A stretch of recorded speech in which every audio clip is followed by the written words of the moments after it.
Bonjour à tous et bienvenue sur ce nouvel épisode que je partage avec l'une d'entre vous. Je suis super contente de revenir parce que ça fait plus de 6 mois que j'ai pas enregistré d'épisode. Et du coup, voilà, aujourd'hui, nouvel épisode avec Margot. Bonjour Margot. Bonjour Marion. Aujourd'hui, vous avez souhaité nous parler d'une pathologie que vous vivez au quotidien. Oui, c'est ça, exactement. Nous, on s'était rencontrés pour des séances, mais rien à voir avec ce dont nous allons parler aujourd'hui. Du coup, je vous laisse vous présenter et nous dire pourquoi vous êtes ici aujourd'hui, ce que vous voulez nous partager. Alors, je suis ici pour partager la maladie auto-immune qui s'appelle l'eczéma, ou plus communément aussi appelée dermatite atopique. C'est une maladie qui se manifeste sur la peau par des plaques rouges, qui grattent, qui est parfois suinte. Ça peut être sur n'importe quelle partie du corps, y compris sur les parties génitales, dans les conduits auditifs. C'est une maladie qui est par moments, on va dire, un petit peu invalidante, mais qui n'est absolument pas grave, dans le sens où c'est pas comme une maladie comme la sclérose en plaques, où voilà, où il y a une issue fatale. Là, c'est une maladie, on sait très bien qu'on n'en guérira jamais, donc on apprend à vivre avec. Voilà. C'est marrant que vous parliez de la sclérose en plaques, puisque le dernier épisode que j'ai enregistré, c'était la sclérose en plaques. C'est pas vrai. Ouais, avec Estelle. Oui. Et du coup, elle nous disait que... Mais oui, en plus je l'ai écouté ce podcast. Mais oui, et ben voilà, parce que je la suis sur les réseaux. Oui, bah oui. C'était nous. Et elle disait voilà, qu'il y avait quand même une issue qui pouvait être plus positive que ce qu'on a dans notre pensée. Par rapport à ça, en tout cas, il y a eu des évolutions. Donc c'est marrant. Heureusement. Ouais. Et je connais 2 personnes dans mon entourage qui sont atteintes de sclérose en plaques. Donc ça donne un peu d'espoir et c'était tout le but d'ailleurs, même de cet épisode aujourd'hui. Voilà, c'est d'aider, inspirer, donner de l'espoir à des personnes qui sont du coup potentiellement touchées par l'eczéma. Oui.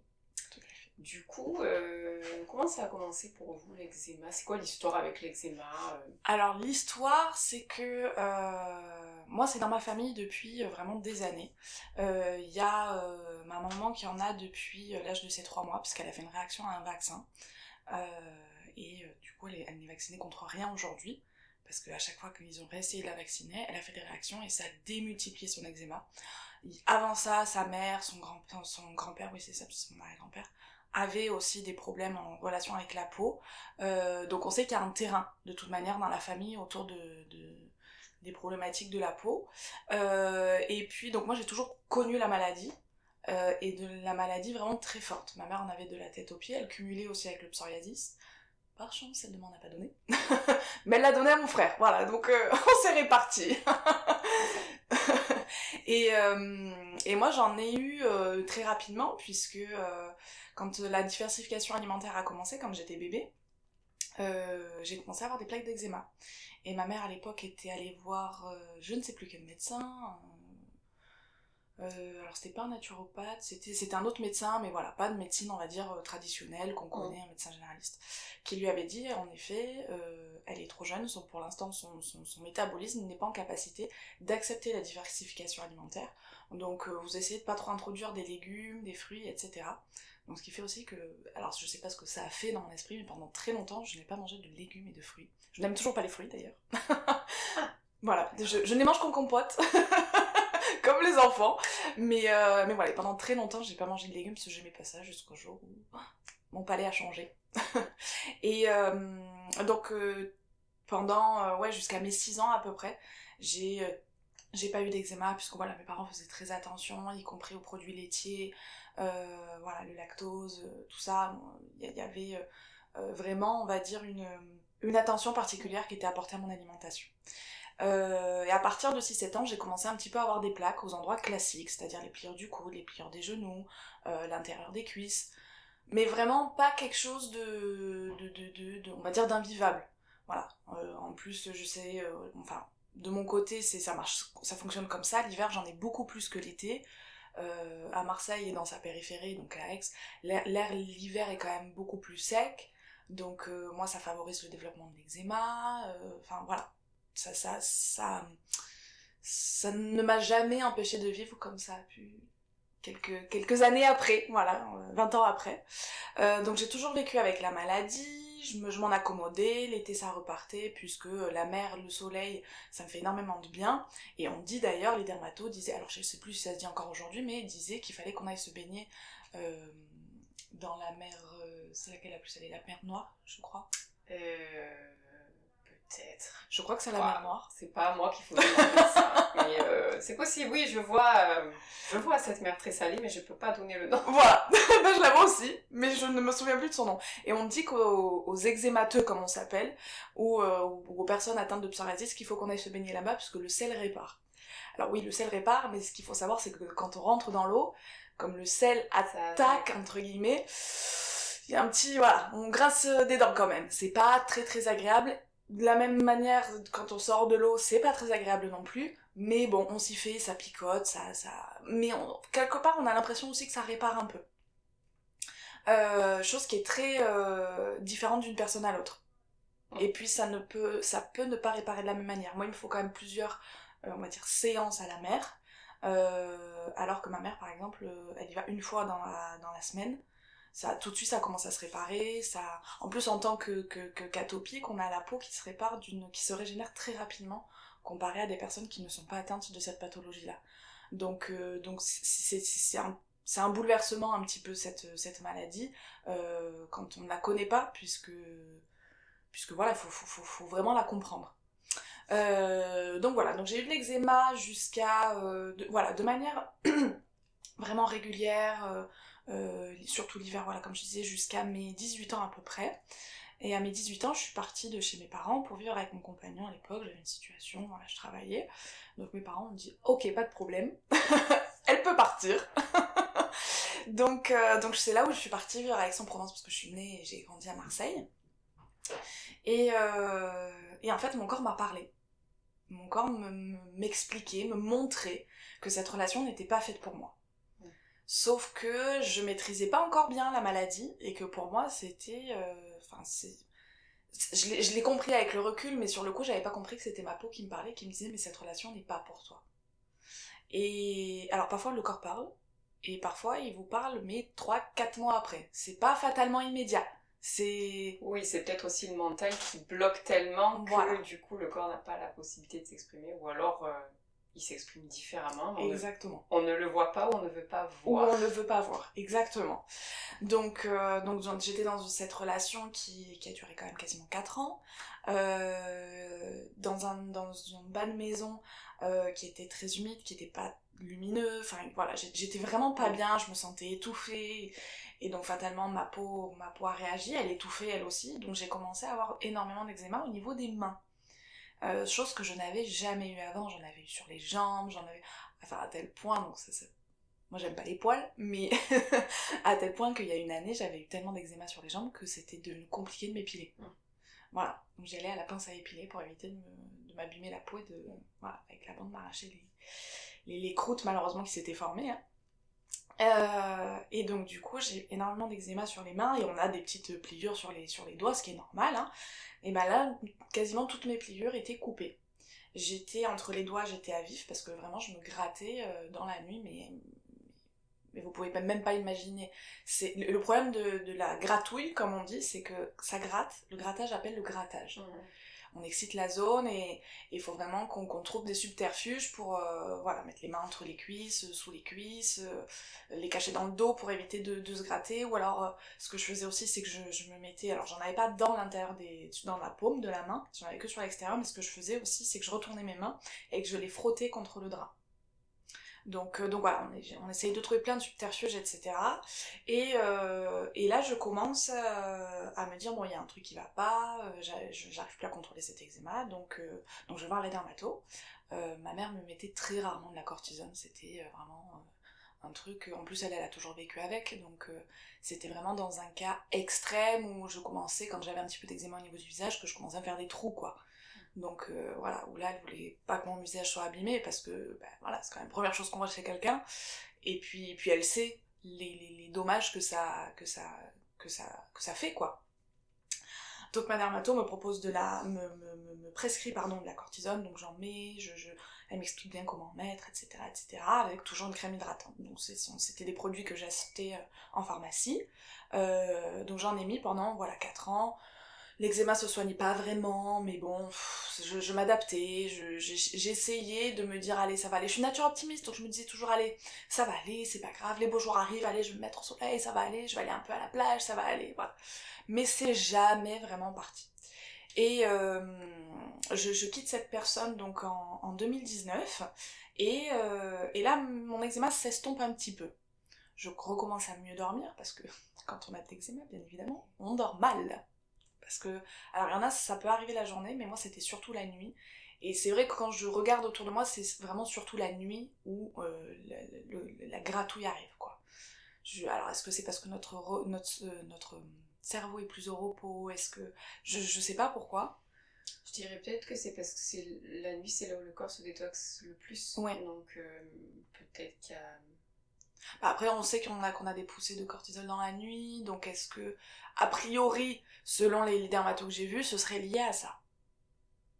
Le fait de se réveiller la nuit parce qu'on a ça, parce que ça gratte, c'est lié aux poussées de cortisol qu'on a dans la nuit. Bon.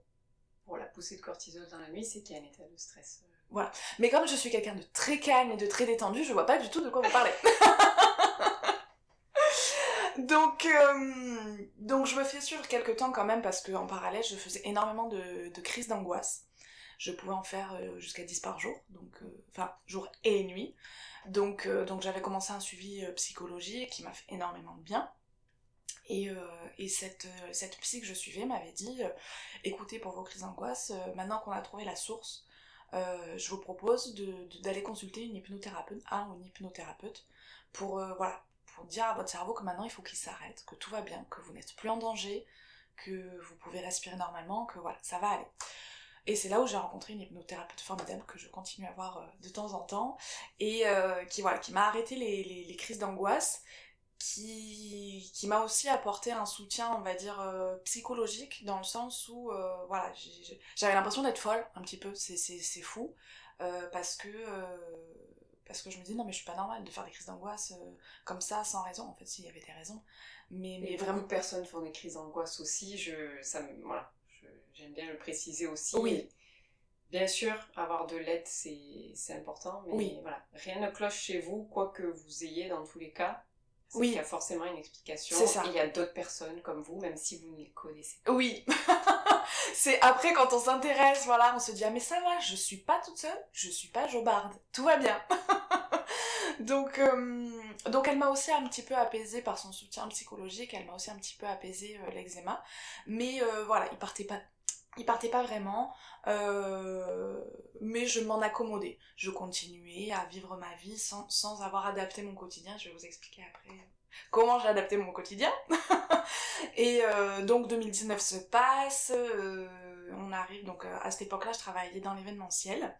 Parce que ça aussi c'est important de le souligner, j'étais à moitié dans un entrepôt, à moitié dans un bureau. Surtout l'été.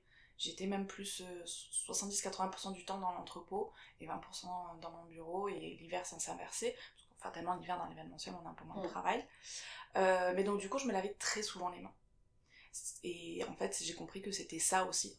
Il y a une part psychologique dans l'eczéma, mais il y a aussi une part qui ne vient pas du psychologique, qui ne vient pas du stress, qui, malgré tout ce que les médecins peuvent nous dire, ce n'est pas uniquement le stress. Voilà, ça je tiens à le préciser pour tous ceux qui sont atteints d'eczéma.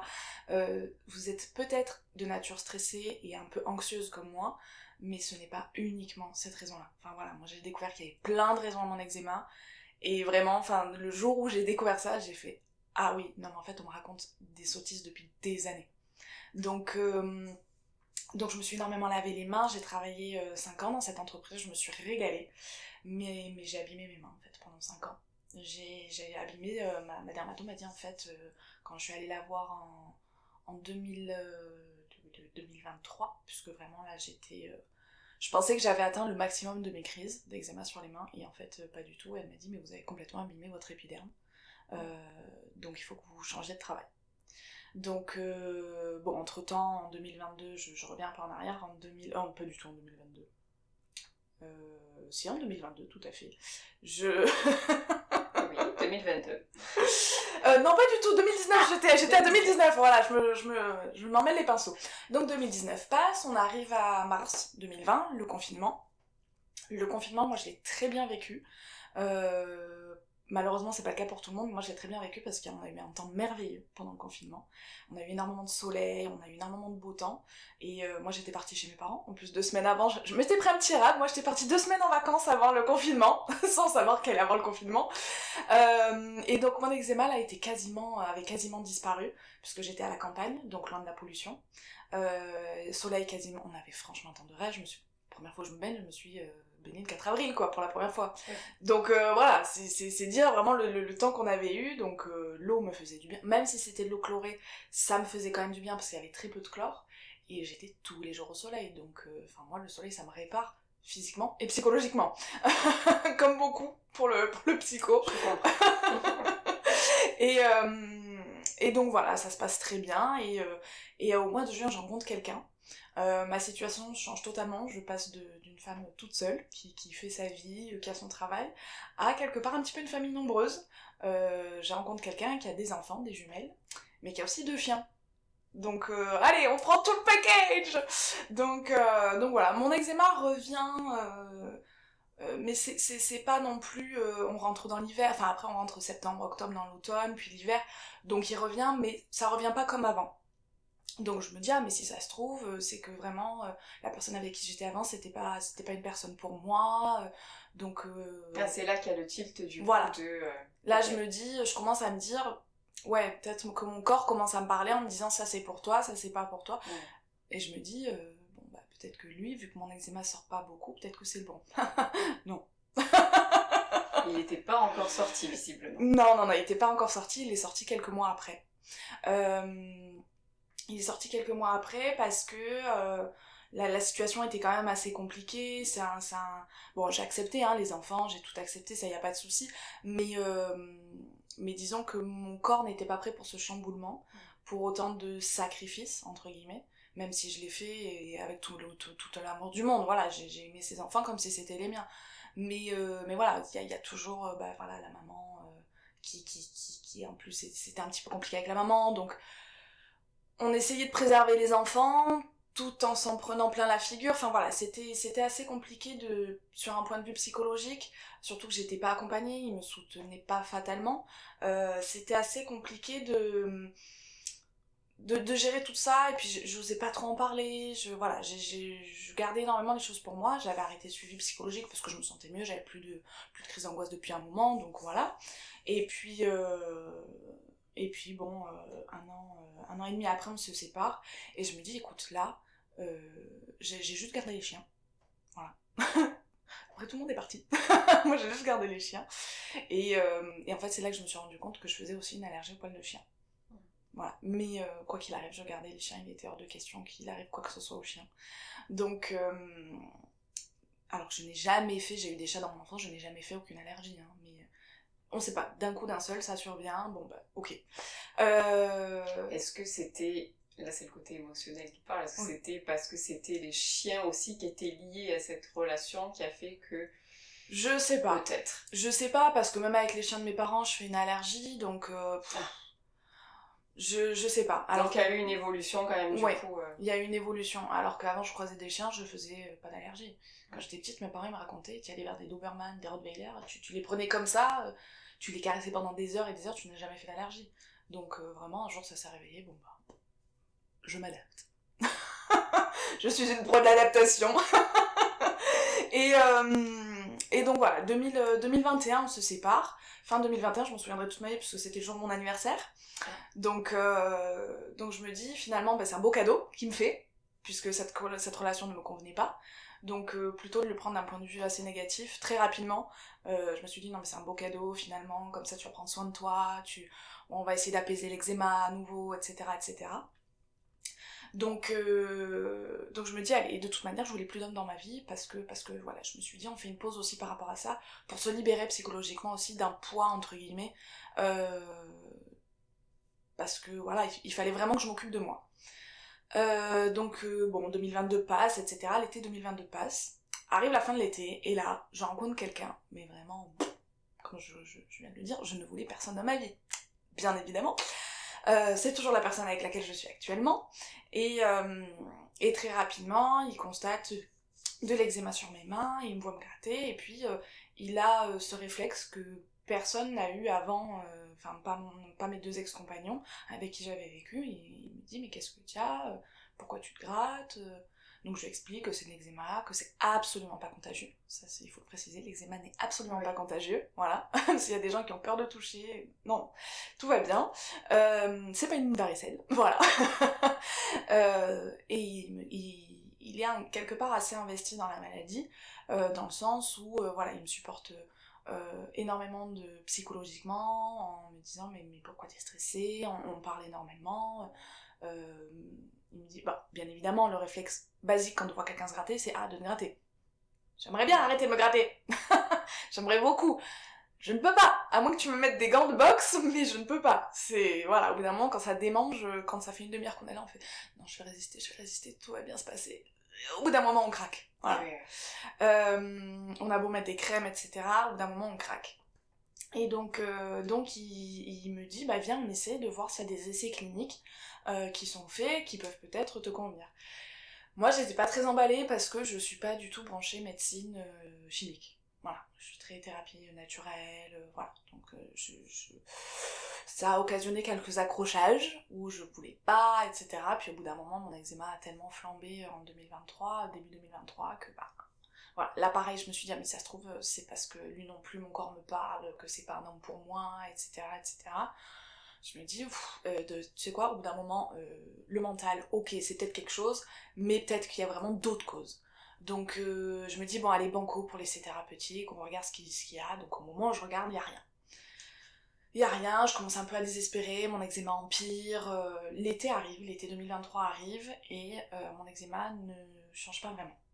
Et là, je me dis, ce n'est pas possible. Là, vraiment, c'est le moment où dans ma tête, je me dis, je suis passée à un cran supérieur. Je commence à vraiment avoir du mal à plier mes doigts, quasiment plus arriver à plier mes doigts parce que je suis coupée, parce que je suis à vif. Toujours sur les mains, du coup, toujours sur les mains. Ouais. Okay. J'en avais ailleurs, mais voilà, c'était vraiment plus l'hiver. Sur les mains, c'est tout le temps. C'est tout le temps. En plus, je suis assez psychorigide, je me lave très souvent les mains, voilà, je rentre du supermarché, je me lave les mains, j'ai utilisé la voiture, je sais pas, pour faire 3 courses, je me lave les mains, enfin voilà, en rentrant, je suis propre. Je n'ai pas découvert le lavage de mains en même temps que le Covid. donc voilà. Pour cuisiner, je me lave les mains, jusqu'à 9, je me lave les mains, je touche le beurre, je me lave les mains après, enfin voilà. Un peu toquée sur ça, mais voilà, et je vois vraiment que mon eczéma ne s'arrête pas, même si on va à la plage, même si... hormis ça, dans ma vie, je me sens bien, je sors, je vois mes amis, j'ai une vie où je suis épanouie, mais c'est vrai qu'il y a ce point noir qui est là, et je suis toujours dans l'événementiel, et je me dis, mais ça se trouve, ça vient de là. Donc à la rentrée, je me dis, bah, je vais prendre rendez-vous avec ma dermato, et puis on va voir ce que ça va donner. J'ai rendez-vous en octobre, et ouais, mi-octobre ou fin octobre, et parce que bon, c'est un petit peu long d'avoir rendez-vous avec les dermatos, par chance elle a eu un créneau un peu plus tôt qui s'est libéré, donc je l'ai pris, et donc septembre passe, et on arrive début octobre, je dors de moins en moins bien, j'ai des nuits qui sont énormément hachurées parce que je me gratte, parce que ça commence à me piquer, à me brûler en permanence, ça commence à être compliqué d'assurer la vie sociale, dans le sens où quand je sens que j'ai une poussée, je suis épuisée. Vraiment, et puis j'ai envie de parler à personne parce que j'ai mal, parce que je sens que ça chauffe en fait. Et je me dis, là, à mon avis, j'ai atteint le plus gros de ce que je peux vivre. Pour moi, il n'y avait pas d'étape supérieure. Vu ce que je voyais de ma mère, de ce que je ressentais, bon... ma mère, elle me disait, non, t'es pas encore au pire, heureusement, mais va vite voir la dermato. Et on arrive début octobre, et début octobre, je vais travailler un matin, et je reviens pas l'après-midi, parce qu'en fait, j'en peux plus. J'appelle une copine, je lui dis, écoute, est-ce qu'on peut manger ensemble, s'il te plaît, ça va pas du tout. Et je m'écroule en larmes au téléphone. Elle me dit, bon, viens, on va manger. Cet après-midi, tu préviens tes chefs, tu vas pas travailler, et demain, tu vas voir le médecin. Donc le lendemain matin, je suis allée voir le médecin, qui m'a arrêtée, parce que je suis arrivée dans le cabinet, il m'a dit qu'est-ce qui vous arrive, et j'ai même pas eu le temps de sortir un mot que je me suis mise à pleurer, parce que de douleur, de honte aussi quelque part de se dire que je suis pas assez forte, parce que comme j'ai toujours connu ma mère malade, je me disais il faut que j'arrive à supporter ce qu'elle a été en capacité de supporter. J'avais toujours cette comparaison avoir. Quelque part un peu ce sentiment aussi de honte, de fait d'être malade, voilà. J'avais du mal à assumer ce côté mais non mais ça va aller, et alors qu'en fait là ça n'allait pas. J'étais très fatiguée, j'avais la tension qui était descendue à 8, donc c'est quand même pas très haut, mais j'étais pas encore au pire. Et c'est 1 an après que j'ai découvert ce qu'était le pire, donc bon, le médecin m'arrête 3 mois. Je vois la dermato en octobre, mi-octobre ou fin octobre, elle me dit non mais là il faut que vous changiez de travail. Elle me dit parce que vous avez totalement abîmé vos mains, ce que je disais tout à l'heure, vous avez abîmé la première couche de vos mains. Le lavage de mains intensif, on voit ce que ça fait sur les coiffeurs, on voit ce que ça fait sur tout le personnel hospitalier, on voit qu'ils ont les mains qui sont énormément abîmées. Alors moi je mettais pas, pendant toute la période du Covid, je ne mettais pas de gel hydroalcoolique, parce que ça me piquait les mains, mais enfin je sais pas moi, c'est comme si vous mettiez du dissolvant sur une plaie. Ah bah c'est de l'alcool, hein. Voilà, donc voilà. Donc les gens me regardaient très bizarrement, non mais en fait non, je préfère ne pas me laver les... Enfin, pas utiliser le gel hydroalcoolique et aller me laver les mains, plutôt que d'utiliser ce truc qui en plus après me faisait faire une poussée, alors que soi-disant, enfin, c'est désinfectant, c'est machin, donc normalement ça devrait calmer. Pas du tout, pas du tout. Moi après ça partait tout de suite après. Ouais. Voilà. Plutôt tendance à dire que ça aggrave, oui, effectivement. Voilà. Mais la plupart des gens qui ne connaissent pas vous disent « Ah mais non, mais ça va, ça me désaffecte, ça devrait aller mieux. » Tu es drôle, mon petit. Donc je démissionne en décembre. Entre-temps, j'ai une opportunité de travail ailleurs, dans un bureau, avec beaucoup moins de déplacements, parce que je me déplaçais aussi de temps en temps chez les clients, dans l'événementiel. Voilà, pas être à la poussière, pas être... donc je me dis, bon ben, banco, on va voir ce que ça donne.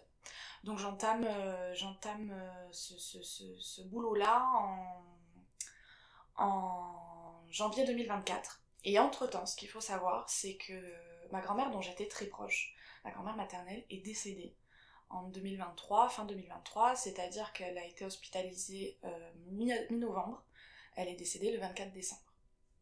Donc mi-novembre en plus, enfin ça va paraître vraiment anecdotique pour n'importe qui, mais elle a été hospitalisée le jour de ma fête, et c'est la première fois en 25 ans, 24 ou 25 ans, je ne sais plus, que ma mère oubliait ma fête.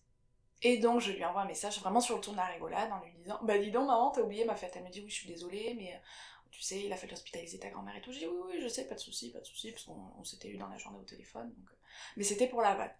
Donc on apprend au bout d'un mois qu'elle a un cancer, et 2 semaines après, enfin, terminé, plié. Mais bon, au moins elle aura pas souffert. Donc psychologiquement, comme j'étais très proche d'elle, on s'appelait 3-4 fois par semaine, hein, et on restait, alors par moment on restait un quart d'heure au téléphone, mais très souvent on restait 1 heure au téléphone. Donc ça a été très compliqué à vivre psychologiquement. Ces obsèques se déroulent le 2 janvier, donc je finis l'année, déjà j'aime pas trop Noël, donc elle décède le 24 décembre, c'est compliqué, voilà, j'entame l'année, pareil, j'aime pas fêter le 1er de l'an, parce que pour moi c'est un jour comme un autre, donc voilà, donc j'entame l'année d'une manière un peu compliqué, alors que tout le monde est là, ouais, c'est la nouvelle année, nouvelles opportunités. Moi je dis non, en fait, non, moi je... oui, j'ai une nouvelle opportunité de travail, j'attaque 2 jours après, mais enfin, je viens de perdre la dernière personne, mon dernier grand-parent de sang, quoi. Donc c'est quelque part, on se dit, ouais, après viennent mes parents et tout. Donc moi derrière, j'ai tout un cheminement dans ma tête où... voilà. Et en parallèle de ça, j'avais commencé un suivi psychologique parce que voilà, avec l'eczéma, tout ce que j'expliquais avant, et le médecin m'avait quand même conseillé de me faire suivre psychologiquement. C'était la première fois du coup que pour vous faisiez une thérapie ou... C'était la 2e fois. C'était la 2e fois, mais celle-là est vraiment beaucoup plus longue, parce que je me fais encore suivre aujourd'hui et que j'en ai encore besoin. Voilà, je reconnais que le suivi psychologique quand on a une maladie est primordial. Même quand on n'a pas de maladie, ou quand on a des traumas ou quoi que ce soit, je trouve que c'est vraiment très important de se faire suivre, parce qu'en fait on comprend beaucoup de choses. Et on va vraiment à la source, alors que sur des choses qu'on pensait avoir enterrées, en fait on les déterre petit à petit, et on comprend le mécanisme, pardon, et d'un coup on se dit ah mais oui, mais en fait ça vient de là. Et merci pour ce partage, du coup j'en profite, oui. parce que c'est vrai que moi c'est quelque chose dont je parle beaucoup aussi, tout ce qui est psycho, etc. Ouais. Et donc merci de partager ça. Ouais, avec plaisir. Coup, parce que c'est vrai que c'est hyper important, et qu'aujourd'hui il y a toujours cette image un peu biaisé de ce qui est vraiment la psychologie et la thérapie, et que finalement, ça vient aider. Oui. Certes, c'est peut-être pas agréable sur le moment, surtout Non. au début. Voilà, c'est ça. Mais voilà, ça apporte du bien par la suite. Ah oui, complètement. On n'est pas fou, on n'est pas, on n'est pas bon enfermé dans un hôpital psychiatrique comme j'ai pu entendre. Non, c'est juste qu'on a envie de se soigner. Se soigner, ça passe pas uniquement par des médicaments. Ça passe aussi par se soigner par l'esprit, par soigner son cerveau, soigner ses traumas. Voilà, vraiment, je suis totalement d'accord avec vous. C'est hyper important, le suivi psychologique. Et donc voilà, donc je commence cette année-là, 2024, pas sous les meilleurs auspices, mais bon, allez, on y va, ça va aller, on tient bon. Et finalement, je déchante assez rapidement au travail parce que ça se passe pas du tout comme je l'avais espéré, comme ce qui m'a été vendu. Alors par chance, je m'entendais très bien avec ma chef et avec mes collègues, mais c'était avec le plus haut où j'avais du mal, on va dire. Voilà, donc l'année se passe, les 5 premiers mois de l'année se passent. Non sans difficulté, j'ai mis du temps à faire mon deuil, hein, bien évidemment, il m'a fallu 6 bons mois pour faire mon deuil. Il y en a qui mettent plus, il y en a qui mettent moins, ça appartient à chacun. Voilà, il n'y a pas de règle en la matière. Je merci de partager ça, il n'y a pas de règle effectivement. Oui. On a le droit de pas aller bien pendant longtemps, enfin je veux dire, il n'y a pas de... Oui. Il n'y a pas d'objectif final de se dire, allez, dans 6 mois ça va mieux, non. Non, on espère. Oui, on espère que c'est... On fait tout pour, en tout cas, un pas après l'autre, un jour après l'autre. C'est ça. C'est ce que j'ai compris avec ma psy. Elle m'a dit, ne vous fixez pas d'objectif en vous disant, à cette date-là, je veux aller mieux. Elle me dit, vous allez voir, un jour vous allez arriver à en parler sans avoir la gorge qui se serre, la boule au ventre. Bien sûr, ça va vous émouvoir parce que c'était quelqu'un que vous aimiez. Puisque c'est votre histoire aussi. Voilà. Mais elle m'a dit, un jour vous allez voir que ce poids quelque part du deuil va s'envoler. Et en plus, je sais pas s'il y a d'autres personnes qui l'ont vécu comme moi, mais je m'en suis pas rendu compte, et c'est une fois en reparlant, je me suis dit, oh putain, mais j'ai réussi en fait. Ah ouais, mais ça, la mini-victoire, mais on se sent mais tellement bien. Mais c'est surtout que vous avez lâché prise et que du coup, là, c'est du jour au lendemain, entre guillemets, ça y est. Oui, en fait, c'est ça. Vous avez lâché prise et c'est ça qui permet, je pense, aussi de... Oui. C'est peut-être aussi plus facilement un deuil. Aussi facilement, entre guillemets, bien sûr. Oui, bien sûr. Mais après, c'est sûr qu'il y a toujours des dates, voilà, son anniversaire, le premier Noël, etc. sans elle.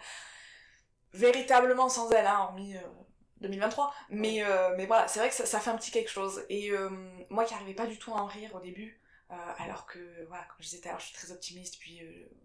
avec moi, beaucoup de choses passent par l'humour. J'arrivais pas à en rire, je voulais pas. Les chansons qu'on avait mises à ses obsèques, je ne pouvais plus les entendre. Aujourd'hui, aujourd'hui, depuis quelques mois, je recommence à y arriver petit à petit. Mais au début, je baissais la radio, tellement l'émotion m'envahissait. Donc, et mon corps me parlait bien à ce moment-là. Là, il me faisait bien comprendre que le deuil était quelque chose que j'avais énormément de mal à vivre. J'avais malheureusement connu le deuil assez jeune, puisque j'ai perdu des proches assez jeunes, mais c'était la première fois que ça m'avait autant marqué, et c'était la première fois que mon corps me parlait autant. Et donc là, je fais crise sur crise, ça s'arrête pas. Dans la semaine, si j'ai une journée de pause de crise, c'est le bout du monde, mais j'avais l'impression d'être en crise en permanence. Et ceux qui sont atteints d'eczéma vont me comprendre, j'avais la sensation d'être en feu. Vraiment, je brûlais de l'intérieur. C'est comme ça que ça se manifeste, du coup, les crises. Ouais, en fait, on en a cette sensation de chaleur, cette sensation d'avoir le pouls. Moi, j'avais l'impression d'avoir le pouls dans mes mains. C'est mais vraiment un truc de dingue. On ne peut plus être touché, on est très fatigué parce que le corps se bat quelque part. Donc, ça fait sortir l'eczéma, hein, puisqu'il se bat. Il se bat contre une agression extérieure ou contre le mental, qui à cette époque-là était pas voilà, très you. Et c'est chaud, ça gratte, ça brûle, ouais, voilà, vraiment le pire c'est que ça épuise et que ça ne s'arrête pas. Il n'y a pas un moment dans la journée où vous vous dites c'est bon, ça fait tellement du bien. On utilise tout un tas de stratagèmes, tout ce qui peut nous passer par la tête, on me le fait, c'est-à-dire que mettre la main sous l'eau glacée, on le fait parce qu'on pense que ça va se calmer, on l'enlève, ben ça recommence, on a envie de se gratter. Sous l'eau brûlante, à pas faire, hein. Vous avez déjà chaud, vous mettez l'eau, voilà, à pas faire. Mais on se dit, ah ouais, ça fait trop du bien, et en fait, vous enlevez la main de l'eau, ça vous regratte, ça vous rebrûle, ça vous repique. Donc, qu'est-ce que j'ai pu faire après? J'ai pu, les coins de table, je me grattais contre les coins de table, contre les coins de mur, pour éviter de me gratter avec les mains, parce que bah, je ne me rongeais plus les ongles à cette période-là, donc j'avais mes ongles qui repoussaient, etc. Finalement, on se dit, ouais, c'était pas plus mal quand je me rongeais les ongles quand j'étais plus jeune. Mais bon, c'est mieux des mains avec des ongles. Je trouve qu'elles sont plus esthétiques. Un petit peu plus jolies. Voilà, un peu plus jolies. Et enfin voilà, vraiment je me gratte, mais avec tout ce que je peux trouver, avec les lames de couteau, les lames de ciseaux. Je les ouvre et je gratte comme ça pour... Ah, mais mon Dieu, mais vous pouvez même pas imaginer le bonheur que c'est. Et ceux qui nous écoutent, vraiment, ils vont comprendre, et qui sont atteints d'eczéma à ce niveau-là, ils vont comprendre ce que je veux dire, parce que vraiment, enfin, on fait des trucs, mais par moments on se dit, non mais on devient cinglé en fait. Vraiment, on se dit, mais... Pareil, là je me redis, mais je suis complètement folle à faire des trucs comme ça. D'où je me gratte avec des lames de couteau et des lames de ciseaux. Ça va pas du tout. Donc, bon, mai arrive, je pars en vacances, ça se calme pas vraiment, un petit peu, ça revient, ça... Pff, pas le top. Entre-temps, j'étais retournée voir ma dermato en octobre. Ça, je crois que je l'ai dit, que j'étais retournée. En octobre. Ouais, voilà. Donc elle me represcrit d'autres crèmes, etc. En me disant, mais là, ça va marcher. Ça n'a pas marché. Voilà. Donc, bon, mais bon, je continue avec ces crèmes, notamment une crème qui me faisait énormément mal. Vous l'appliquez. Ça brûle. Vous mettez vos mains sous l'eau, ça brûle. Alors déjà, vous êtes en feu. On vous rajoute une crème qui vous brûle. Vous dites, non mais quel est celui qui a inventé ça? C'est vraiment quelqu'un qui n'avait pas d'eczéma, quoi. Donc là, vous maudissez tous les dermatologues de la Terre, tous les laborantins, voilà, tous ceux qui créent les crèmes, parce que vous dites, mais ils vont jamais arriver à créer quelque chose qui va atténuer mes crises, mais c'est pas possible. Donc vous dormez mal, pour peu que vous soyez un petit peu... Alors, je sais pas si je suis hypersensible, d'après ma psy, il y a légère tendance, mais j'ai jamais vraiment fait les tests, et je me dis, bon, peut-être que c'est ma sensibilité qui me fait ressentir les choses comme ça, mais du coup, je ressentais tout fois 1000, déjà que je ressens beaucoup de choses de manière intense. Là, je pleurais, mais tous les jours. Tellement j'avais mal, tellement j'avais des comportements, quand on voit comment se comportent certains autistes, à se balancer comme ça pour se calmer, j'avais les mêmes comportements parce que j'essayais de me calmer de la même manière. Ouais, la régulation du système nerveux. Exactement. Donc, je me dis, mais en fait, j'ai un problème, peut-être que ça se trouve, j'ai vraiment un problème psychologique. Donc pareil, ma psy me rassure en me disant, mais non, pas du tout, vous allez très bien. Voilà, c'est juste l'étape qui est du deuil qui est compliquée, mais on travaille, ça va aller, puis le travail c'est compliqué aussi, donc voilà, il y a plein de choses qui se mêlaient en même temps. Bon, par chance, dans ma famille, dans mon couple, avec mes amis, ça se passait très bien, heureusement. Mais c'est vrai que c'était un gros point noir. Donc en mai, je pars en vacances, ça s'arrête pas vraiment. Je reviens en fin mai, je travaille le dimanche des élections européennes. C'était le dimanche 9 ou le dimanche 10 juin, je ne me souviens plus exactement. Je me lève, je sais pas comment, je vais travailler, je ne sais pas comment. Mais j'y vais, j'assure, je me dis allez ça va aller, quand tu rentres tu te reposes et puis terminé. Puis une nouvelle semaine attaque et ça va aller. Toujours voilà, allez ça va aller, ça va se calmer. On entre dans l'été, ça va se calmer. Voilà, raccroche-toi à quelque chose de positif. Tu vas aller plus souvent à la mer, tu vas... Et voilà, toujours se raccrocher à quelque chose qui nous fait du bien psychologiquement. Donc ça dure 2 minutes, ou le temps où on se dit ah ça y est je brûle plus parce que je suis en train de penser à quelque chose qui me fait du bien, mais tout de suite ça s'arrête. Donc je vais travailler et le lendemain je me lève, vraiment par la force du Saint-Esprit. Hein. Je sais pas comment je fais pour me lever, pour aller travailler. Par chance j'étais à 10 minutes du travail. Je sais pas comment je fais, je suis très fatiguée, donc je passe ma matinée à pleurer. Parce que je tremble, parce que j'ai du mal à tenir debout, je me tiens pour marcher, pour descendre les escaliers, pour aller à ma voiture, le portail du garage. Enfin, c'est vraiment une matinée qui est très compliquée. Comme je suis très fatiguée, j'ai des nausées comme c'est pas permis, et je suis métophobe. On est content. Donc je me dis, allez, je commence à faire une crise d'angoisse parce que j'ai peur. J'ai peur de rejeter, en plus j'ai peur d'être toute seule, enfin voilà, je me dis, mais non, Allez, prends sur toi, ça va aller, ça va aller. J'arrive au travail, je me pose à mon bureau, je me mets vraiment la tête sur les mains sur le bureau en me disant non mais en fait ça va pas. En fait là je peux plus, je tiens plus debout, je vais tomber. Je me lève de mon bureau, ça tourne comme c'est pas permis. Je me dis bon, il faut que j'aille voir ma chef, il faut que je lui demande de me mettre en télétravail, exceptionnellement, parce que là je ne peux plus.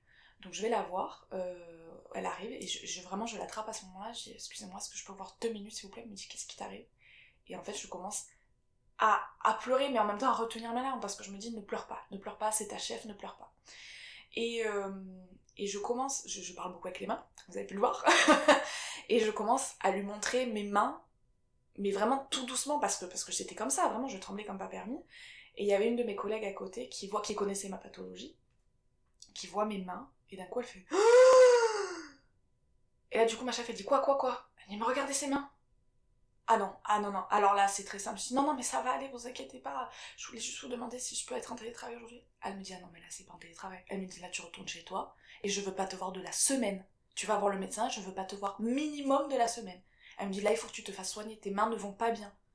Donc je dis non mais vous êtes sûr? Oui tu rentres chez toi, tu prends tes affaires, tu rentres chez toi. J'appelle ma mère, dès que je sors du bureau, j'appelle ma mère, en pleurs. Elle me dit mais qu'est-ce qu'il y a? Je dis maman ça va pas, il faut que je rentre à la maison, mes mains. J'appelais de plus en plus souvent ma mère pour lui parler de mes mains parce qu'elle était passée par là, bon elle c'était surtout le corps, mais parce qu'elle était passée par là et qu'elle me comprenait. Et je lui dis mais maman j'arrive plus à avancer, je vais tomber maman, je vais tomber, reste avec moi au téléphone, je t'en supplie, reste avec moi au téléphone. Elle me dit bon, va jusqu'à la pharmacie, fais prendre ta tension, parce que je suis habituée à faire des chutes de tension quand ça va pas, quand je suis très fatiguée. Et elle me dit écoute, va jusqu'à la pharmacie et prends ta tension, et s'il faut, on t'hospitalise, c'est pas grave. Mais là, Margot, tu ne vas pas bien, il faut que tu te reposes. Et donc je vais jusqu'à la pharmacie, elle me tient jusqu'à la pharmacie au téléphone. Je dis c'est bon maman, je suis arrivée. Franchement, je ne saurais même pas dire comment j'ai pu prendre la voiture. Ce qui est certainement à pas faire, hein, mais vraiment totalement à pas faire, parce que vous n'êtes pas au fait de ce qui se passe sur la route. Hein. Donc j'arrive à la pharmacie, les pharmaciens me voient, ils sont habitués à me voir avec mes traitements, mes ordonnances d'exception, etc. Donc ils savent. Et elle me voit blanche, tremblante, elle me dit bon, asseyez-vous, je vais prendre votre tension. Je dis oui, s'il vous plaît, et je me mets à pleurer dans le local, en me disant mais j'en peux plus en fait, je supporte plus de brûler, je supporte plus cet incendie permanent dans mon corps, je sais plus, je rêvais en fait de me mettre dans un bain de crème, et vraiment, parce que dès que je mettais la crème, c'était frais, donc ça me faisait du bien. Ça se calmait pas très longtemps, mais ça me faisait vraiment beaucoup de bien. Et je rêvais qu'une chose, c'était de ça. Donc mon compagnon, pareil, me disait toujours, mais vois si tu peux te faire prescrire des cures, on continue à regarder les essais thérapeutiques et machin. Et je lui dis, non, mais ça va aller, regarde, j'ai les produits, j'ai tout ce qu'il faut, ça va aller. Et en moi-même, je me disais, non, mais en fait, ça va pas. J'ai tout ça, mais ça continue à ne pas aller. Donc le problème vient d'ailleurs. Je veux bien le deuil, je veux bien beaucoup de choses, le travail, mais là, ça va plus. Et bon, la pharmacienne prend ma tension, j'étais à 7 et quelques de tension. Elle me dit, non, mais là j'appelle les pompiers. Je dis, non, s'il vous plaît, je vais rentrer, j'habite à 1 kilomètre, je vais rentrer. Non, mais vous pouvez pas prendre la voiture, vous avez vu votre état. Je dis, non, mais je vais rentrer, il faut que je rentre chez moi. J'ai besoin de rentrer chez moi, de me mettre dans ma bulle, et de plus sortir, de plus avoir de contact avec l'extérieur, Alors, moi, j'adore sortir, j'adore machin. Foutez-moi la paix. donc elle me dit, bon, est-ce que vous voulez du sucre, etc. J'étais incapable d'avaler quoi que ce soit. Donc j'ai dit, non, ça va aller. Je prends sur moi, je rentre. Je rappelle ma mère, je dis, maman, voilà, j'ai je crois que j'avais 7 de tension. Elle me dit, mais il faut va à l'hôpital. Je dis, non, je veux pas, je vais rentrer à la maison, je vais être tranquille. Donc je rentre à la maison, je dors. Là, je crois que une demi-heure, 1 heure après, je dors. Tellement je n'en pouvais plus. Le lendemain, je vois le médecin qui, pareil, m'arrête. Il me dit, bon, allez, je vous arrête à moi. Là, vous n'en pouvez plus. Il me reprend la tension. J'étais toujours à 7 et quelques. Terminé. Là, vous n'en pouvez plus.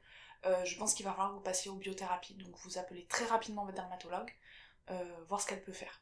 Donc, j'appelle ma dermato. Comme elle me connaît et qu'elle connaisse ma mère très très bien avec la secrétaire, elle me dit, bon, venez jeudi, il n'y a pas de souci, on se débrouille. Donc j'étais pas en forme, mais je vais au rendez-vous dermato à Marseille, voilà. Je prends la voiture. Elle voit mon eczéma, elle me dit ah oui, c'est aussi fort que votre mère. Et là dans ma tête, il y a un déclic. Je me dis, ouais, là, j'arrive à un niveau, le niveau que ma mère a eu pendant des années jusqu'à ce qu'elle soit mise sous traitement. Et là, je me dis, non, mais moi, ça passera pas par moi, en fait. C'est comme quand j'ai eu le Covid, je l'ai eu 3 fois, j'ai dit, non, mais je suis plus forte que le Covid. Je vais y arriver. Donc, et malgré le Covid, j'en parle parce que chaque personne est différente. Quand moi j'attrape un rhume, je fais pas de crise d'eczéma.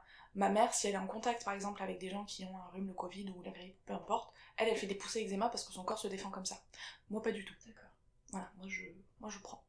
Je fais pas de crise d'eczéma. La crise d'eczéma arrive bien après, 1 semaine à 10 jours après, en se disant oh ben tiens, on a été attaqué par quelque chose. Ouais, il y a un seuil de... Voilà. Et on n'est vraiment pas pareil. Et en plus, elle voit que je fais un eczéma qui est différent de ma mère, c'est-à-dire je fais de la dyshydrose. La dyshydrose, ce sont des petites cloques. Je vois tout à fait. Voilà. Qui sont très douloureuses, qu'il ne faut absolument pas percer, sauf que quand vous en avez partout sur les doigts, ce qui vous empêche de plier les doigts, moi au bout d'un moment je l'ai percé, hein, et puis ça me détendait en fait. Très honnêtement, ça me... Ah ouais, j'avais l'impression de quelque part de faire sortir la maladie. Comme à l'époque, quand il y avait les saignées par exemple, où les médecins disaient faut faire une saignée, ça va, voilà, là, il va aller mieux. Et ben dans ma tête c'était pareil. Je me disais ah oui, voilà, j'explose la cloque. Ah ouais, je vais sortir un peu d'eczéma. Pas du tout. Mais alors pas du tout. Donc elle me represcrit des crèmes, puis elle me dit bon bah allez voir une dermato à l'hôpital. Voilà. Donc j'ai rendez-vous le mois suivant, parce que j'ai rendez-vous en juillet. Et pendant tout le mois de juin, je dors énormément. Alors déjà je suis une grosse dormeuse, mais de fait d'avoir été mis en arrêt maladie et d'avoir poussé mon corps jusqu'au maximum, c'est là où j'ai vraiment compris que je l'avais poussé au maximum de ce qu'il pouvait supporter. Ouais, c'est ça, me fait penser vraiment à ça quand vous disiez, c'est une forme de burn-out en fait. On parle du burn-out au travail, du burn-out parental, mais là en fait aussi, quand on a une pathologie... Mais c'est exactement ça. On peut être soumis à une forme de burn-out aussi. Ah oui. Alors je pense pas que c'est un nom particulier. Je pense pas, mais... Mais voilà, on arrive vraiment au maximum des capacités au maximum. Et du supportable en fait. Ah oui. C'est... on a des apéritifs prévus avec des amis, on a des soirées, on a des machins. Je dis à mon compagnon, je dis non mais vas-y tout seul en fait. Et lui, de temps en temps, il venait à la maison parce que ça lui faisait de la peine de me voir comme ça. Mais moi parfois j'avais envie de lui dire non mais j'ai pas envie que tu viennes. Parce que j'ai envie d'être tranquille, j'ai pas envie de parler. En fait notre corps se bat tellement qu'on n'a pas envie de parler, on n'a pas envie de faire des efforts. Voilà, on parle vraiment à un niveau sonore qui est comme ça et on peut pas parler plus fort que ça. Même si on peut chuchoter, c'est très bien. Parce que vraiment, on n'en peut plus. Donc voilà, pendant le mois de juin, pendant voilà, à peu près un bon mois et demi, je dors énormément. Même si je me réveille pour me gratter, pour me remettre de la crème, etc., je passe mes journées à dormir. Et vraiment, ça me fait du bien. Je sens que voilà, mon corps était en dette de sommeil. Alors j'en parlais avec une collègue de travail, puisqu'elle m'a dit bah, vois pour te faire mettre en ALD, etc., pour mieux être accompagnée dans la maladie, etc., par les médecins, parce que bah, voilà, il y a des crèmes, bah, elles sont pas remboursées, donc vous les payez plus cher, voilà. Donc le médecin voit pour la LD, parce que lui aussi, quand je lui en parle, il me dit oui, j'allais vous la proposer justement, donc mon médecin généraliste, quand je me fais prolonger en juillet, et donc il me dit quand est-ce que vous voyez la dermato de l'hôpital, et je dis bah là je la vois, je crois que c'était le 10 juillet ou quelque chose par là, avant le 14 juillet, donc je vais la voir et elle me dit oui, donc elle m'examine de la tête aux pieds, voilà, je me déshabille, elle m'examine, elle me dit oui, vous avez un eczéma modéré à sévère et sur les mains il est très sévère. Parce que là, malheureusement, c'est que j'avais de l'eczéma aussi qui était un petit peu partout. J'en avais sur le... Alors, c'est pas vraiment le pli du coude, c'est un poil au-dessus. J'avais des grosses plaques, voilà, derrière les genoux, entre les cuisses, sur les côtés extérieurs des mollets, dans le dos légèrement au niveau de la zone du soutien-gorge à peu près. Voilà, un peu plus haut que le soutien-gorge. Les seules zones où j'en avais pas, c'était dans le cuir chevelu, sur les pieds et sur le ventre. Parce que dans le dos, j'en avais un petit peu. Voilà, c'est les zones qui, jusqu'à aujourd'hui, sont un petit peu épargnées. Et elle me dit, bon, moi je vous propose de vous passer sous un traitement Mais d'abord, il faut que vous passiez tout un tas d'examens pour vérifier si votre corps va bien, déjà, hein, si vos organes vont bien, s'ils sont en capacité aussi d'accepter le traitement qui a un impact sur le foie, voilà. Donc je passe tous ces examens-là, prise de sang, nickel, l'examen que je fais au niveau du foie, nickel aussi, alors ça il a un nom, mais j'ai oublié son nom. Donc tout va très bien. Et je la revois en août, donc entre-temps, juste après avoir vu la dermato, quelques jours après, mon compagnon me dit, bon écoute, là ça suffit, tu n'en peux plus, on s'en va. Tu fais garder la chienne par tes parents, on s'en va quelques jours, et là il faut que tu déconnectes. Parce que tu en peux plus, les médecins, les machins, les examens, donc c'était lui qui m'accompagnait à l'hôpital faire mes examens, aller voir le... Donc il avait vraiment été très investi, et j'ai eu énormément de chance, parce qu'il y a énormément de personnes atteintes d'eczéma ou de psoriasis qui ne sont pas accompagnées par leurs proches. Et quand on est compris par nos proches, ça change énormément de choses. Voilà, donc si vraiment ils sont pas accompagnés par leurs proches, je leur conseille vivement de se faire accompagner par un professionnel. Et même voilà, d'essayer de rencontrer des gens qui ont de l'eczéma pour se dire ça va, je suis pas tout seul ou je suis pas toute seule. Mais d'ailleurs, qu'est-ce que vous conseilleriez, que ce soit des professionnels qui peuvent accompagner ou des personnes ou des assos ou des choses alors comme l'Association française de l'eczéma, moi je recommande aux personnes atteintes d'eczéma de se rapprocher parce qu'ils organisent des rencontres.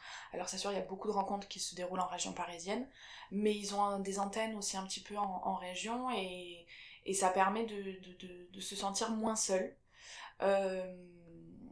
Après, malheureusement, je conseille pas les dermatologues parce que pour beaucoup, ils ne connaissent pas la maladie comme nous on la vit.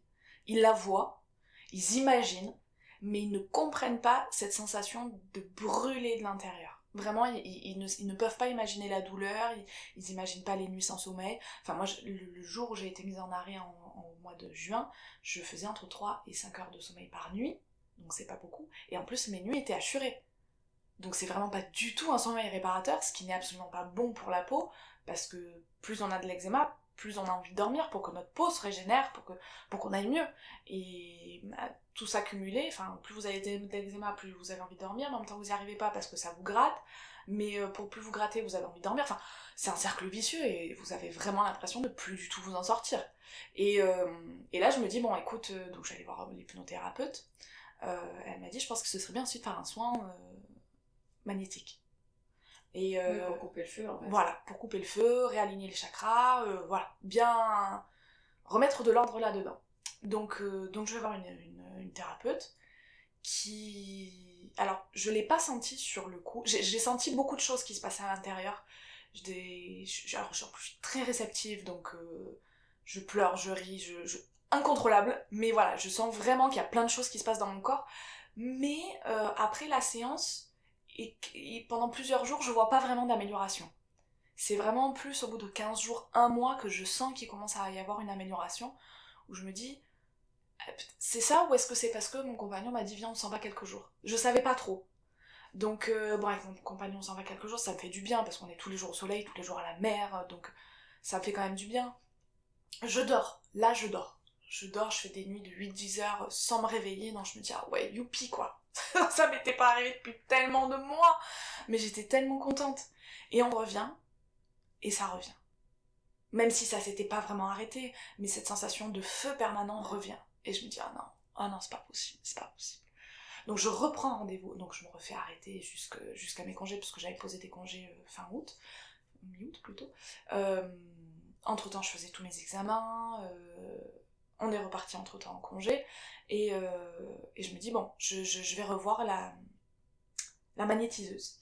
Et je la revois, et là je sens qu'il y a un truc qui se passe dans ma tête, puisque tout le long du soin, j'ai j'ai la sensation, j'ai les yeux fermés, mais que je suis dans une machine à laver.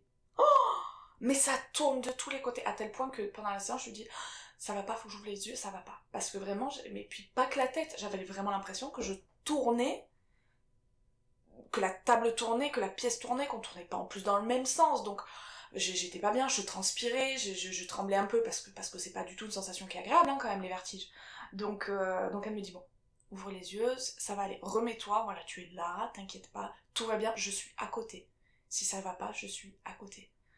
Donc je dis non, allez, c'est bon, ça va aller, je me calme, Le fait d'avoir ouvert les yeux, ça m'a dit, bon, ça va, c'est bon, je suis bien là, rien ne bouge. Oui. Euh, mais ça va aller. Je referme les yeux et elle continue le soin. Et en fait, quand je sors du soin, je me dis, wow, là, ça a été ultra violent, mais je sens qu'il s'est passé un truc. Et pareil, je continuais le suivi psychologique, tout ça, et je parle de ce soin à ma psychothérapeute.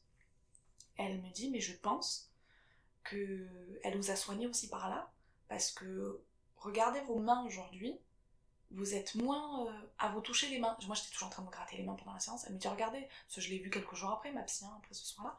Donc elle me dit, regardez, vous grattez moins. Je dis, ah oui. Je dis, oui, c'est vrai. Je dis, oh, bah, peut-être parce que j'ai mis de la crème avant la séance.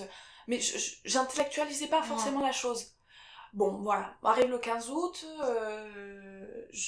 on part en vacances, pareil, bord de mer, ça me fait un bien fou, je dors, mais l'eczéma est quand même bien là, ça part pas vraiment. Et entre-temps, depuis le 2 août, j'ai oublié de le mentionner, c'est une étape hyper importante qui explique mon état aujourd'hui, c'est que je découvre une marque créée par une eczéma warrior, comme elle nous appelle et comme elle s'appelle, qui propose des crèmes, enfin un émollient exactement, un lait, avec des compléments alimentaires, des probiotiques, un masque à l'argile, enfin de l'argile à mettre avec une huile, etc. Donc je prends le package, je prends tout ce qu'elle propose, je me dis allez, tente le tout pour le tout, parce que je voulais pas du tout passer par le traitement comme proposait la dermato de l'hôpital, voilà, pas chimie, donc je me dis allez, on tente le tout pour le tout, le dernier truc naturel que j'essaye, je vais y arriver. Vraiment, je mettais tous mes espoirs dedans, vraiment. Et je commence le traitement. Alors ils disent qu'il faut 1 mois pour commencer à avoir les premiers effets. Déjà, moi, au bout de 15 jours, je commence à sentir les premiers effets. Je me dis peut-être que c'est moi, psychologiquement, comme on sait que le cerveau est capable de choses de dingue, je me dis, mais ça se trouve, c'est moi qui me dis, ouais, je prends ça, donc je vais mieux. Un peu un effet placebo. J'en parle à ma mère et tout ça, elle me dit, mais écoute, si ça te convient, tant mieux. Elle me dit, mais moi, je pense pas que ça soit que ton cerveau. Vu ce que tu prends, vu ce que tu mets sur tes mains, je mettais plus de cortisone, voilà. Du jour où j'ai reçu ma commande le 2 août, je n'ai plus mis de cortisone. Et elle me dit, écoute, bah, peut-être que déjà le corps s'habitue à la cortisone, etc. Donc j'étais contente de m'en être débarrassée. Et je mettais vraiment plus que cette crème-là. Et bon, on part en vacances, machin. Puis je vois que ça part pas vraiment, mais ça va mieux. J'ai beaucoup moins cette sensation de brûlure et tout ça. Puis un jour, je discute avec la personne qui m'a fait le soin magnétique. Et je lui dis, écoute, je te remercie vraiment parce qu'en fait, je ne brûle plus. Tu m'as enlevé le feu. Vraiment. Et même si j'avais encore les mains qui me grattaient, c'est parce qu'elles étaient sèches en fait. Mais elle m'avait enlevé ce feu-là. Elle m'a dit, en fait, tu as une telle colère, parce qu'après, elle m'a expliqué à l'issue du soin, enfin des 2 soins que j'ai pu faire, elle m'a expliqué qu'en fait, j'avais une telle colère qui était certainement due au deuil, parce que je trouvais pas ça juste que ma grand-mère, qui avait toute sa tête, soit partie si rapidement, etc. Pareil au travail, je trouvais qu'il y avait des choses qui étaient pas justes, donc je m'étais mise en colère, je m'étais bien fortement accrochée avec un collègue de travail, donc il y avait beaucoup de choses en moi qui étaient pas sorties depuis des mois, voire parfois des années, parce qu'on a soulevé des trucs qui étaient pas sortis depuis des années. Elle m'a dit, mais en fait, c'est tout ce que tu as accumulé, au bout d'un moment, ton corps, il parle, quoi. On se rend pas compte du pouvoir du corps humain, mais vraiment, quand on dit que le corps parle, c'est dingue. Vraiment, c'est hallucinant. Et donc, je lui envoie un message en lui disant, mais merci, vivement, parce qu'en fait, je revis. Vraiment. Je ne pensais pas que c'était possible. Je lui ai même dit, écoute, il y a une période, un jour, le seul jour dans ma vie, où ça m'est venu à l'idée, je me suis dit, non mais là, en fait, je vais mettre fin à mes jours, parce que je ne peux plus supporter la douleur. Je pleurais, mais 4-5 fois par jour, je dormais plus, enfin, c'était affreux, et je me suis dit, non mais là, en fait, il faut que ça s'arrête. Je veux que ça s'arrête. Et tout de suite, je me suis dit, non, non, non, non, on se reprend, on est beaucoup trop optimiste, il y a trop de gens qui t'aiment autour de toi, tu peux pas leur faire ça. Mais si j'avais été trop égoïste, trop centrée sur la maladie et le fait que ça aille pas, je pense que j'aurais été capable de me faire mal, vraiment. Et c'est la première fois où dans ma vie, j'ai été harcelée à l'école et tout ça, mais c'est vraiment la première fois dans ma vie où j'y ai pensé. Où je me suis dit, mais vraiment, là, maintenant, stop, stop. Je prenais un coussin et je hurlais dans le coussin parce que j'avais mal. Donc c'était dingue. Et j'ai réussi à en parler à ma mère 1 mois après en lui disant, tu sais maman, pour la première fois de ma vie, j'ai pensé à m'ôter la vie parce que tellement j'avais mal. Elle me dit, mais je te comprends. Elle me dit, tu peux pas imaginer le nombre de fois où j'ai imaginé faire ça. Elle me dit, mais je peux pas. Vous êtes là, il y a papa, donc il y a votre père, donc rien que pour vous, je peux pas le faire. Je peux pas vous faire ça. Donc elle s'est toujours accrochée à la vie, entre guillemets, hein, mais bon, même s'il n'y a pas que ça, mais parce qu'on était là avec mon frère et avec mon père. Mais elle m'a dit, mais je te comprends totalement. Elle me dit, ça me fait mal, parce que le jour où je lui en ai parlé, elle s'est mise à pleurer, parce que vraiment, elle comprenait. Donc bien évidemment, je vois ma mère pleurer, qu'est-ce que je fais? Je pleure. Donc là, d'ailleurs, j'ai un petit peu les yeux embués. mais c'est quelque chose que la personne qui ne connaît pas la maladie ne peut pas comprendre. Le dermatologue ou la dermatologue qui vous suit ne peut pas comprendre votre détresse à ce moment-là. Et quand à la psychologue, je lui en parle, je lui dis mais j'ai eu, pour la première fois de ma vie, j'ai pensé à m'ôter la vie. Elle me dit, ah mais non. Elle me dit, je comprends. Elle me dit, je comprends. Vu tout ce que vous me racontez, vu tout ce que vous me décrivez, je comprends. Mais vous pouvez pas vous faire ça. Je suis là, je vous aide. On est d'accord, vous m'avez choisi pour être votre thérapeute. Donc je vais vous aider, ça va aller. On va trouver des solutions. Donc voilà, toute cette écoute, mon compagnon qui était là aussi, qui... Après ça me faisait du mal, parce que mais combien de fois je lui dis, mais tu sais, si tu veux partir, tu as le droit. Tu as le droit de ne pas accepter la maladie. Je n'ai pas le droit de te l'imposer. Moi, elle m'est imposée de force, mais je n'ai pas le droit de te l'imposer. Tu n'as pas choisi. Et c'est dur, parce qu'il y a des moments où votre compagnon ne peut pas vous prendre la main, ne peut pas vous toucher, ne peut pas vous faire de câlin. Moi qui suis très tactile, moi qui ai besoin du contact, oui, c'était moi qui lui prenais la main. Mais... Ouais, donc il y a une forme de culpabilité en ah plus oui, de la maladie, du coup, mais de se dire... complètement.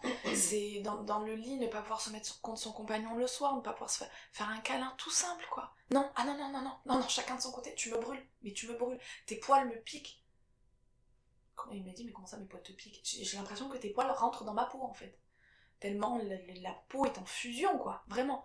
Et c'est dur, et je lui serais vraiment éternellement reconnaissante d'avoir accepté et d'avoir pris le temps de comprendre que oui, il y a des moments où je suis pas ouverte à la discussion, je veux pas que tu me touches, je veux que tu sois loin, je veux pas que tu viennes à la maison parce que j'ai besoin d'être seule. Et ça fait mal, vraiment, ça fait mal, parce qu'on se dit, c'est quelqu'un que j'ai choisi, c'est quelqu'un que voilà, qui est là, mais je ne peux pas lui imposer ça. Surtout que lui, il a déjà connu la maladie, donc dans un autre contexte, mais je ne veux pas lui imposer ça encore une fois. Donc il y avait un énorme sentiment de culpabilité en plus, comme vous disiez tout à l'heure. Donc il a fallu que je travaille sur... En plus, que je suis quelqu'un qui culpabilise pour tout. Donc il a fallu que j'en parle à ma psy aussi. Et elle m'a dit, je comprends. Elle m'a dit, mais lui, qu'est-ce qu'il en pense? Je dis, bah il est là. Voilà. Elle m'a dit, mais voilà. Si vraiment ça lui posait problème, il serait parti.